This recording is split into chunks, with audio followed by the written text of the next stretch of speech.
कि जब चुनाव शुरू हुआ तो लोगों को लगा ये देखिए ये तो बीजेपी को जो चुनाव जीतना ही है, एक डन डील है जिसे अंग्रेजी में कहते हैं। चुनाव तो बीजेपी जीत ही गई है।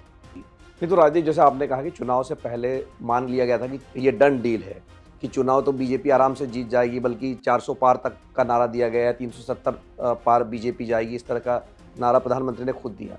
तो ये डन डील से अब 4 चरणों में जो चुनाव हुआ है, इसमें ये जो आप बोल रहे हैं कि फाइट कहीं कहीं लग रही है, तो ये परिवर्तन का कारण क्या है, या उसको हमने ठीक से पहले असेस नहीं किया? जो ओवरऑल चित्र मैं देख रहा हूं मिलिंद, उसमें अभी भी BJP comfortably party number 1 majority के आगे मुझे नजर आती है। मैं नंबर नहीं दूंगा, लेकिन ओवरऑल अगर मैं पिक्चर देखूं तो मुझे लगता है बीजेपी का भले ही वोट शेयर कम हो जाए कई राज्यों में, लेकिन क्योंकि उनके पास इतनी बड़ी बढ़त थी पिछले बार, और क्योंकि विपक्ष कुछ ही इलाकों में वाकई टक्कर दे पा रहा है, तो ओवरऑल पिक्चर, नेशनल पिक्चर जो मैं देख रहा हूं वो ये है कि बीजेपी पार्टी नंबर 1 मेजॉरिटी के साथ आएगी। मोदी जी हैट्रिक करेंगे।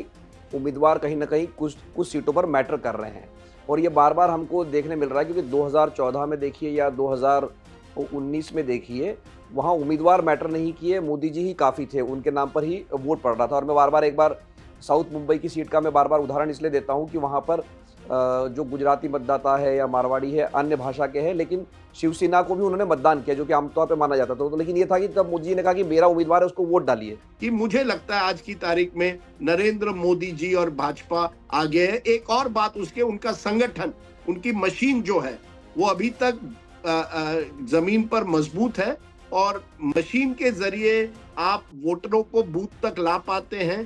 जो पन्ना प्रमुख वगैरह जो है, उसका फायदा जरूर बीजेपी को होता है। और जैसे मैंने कहा, विपक्ष के पास उतने न साधन है, न नेतृत्व है, न स्ट्रैटेजी रही है बीजेपी को इस चुनाव में मुकाबले देने की।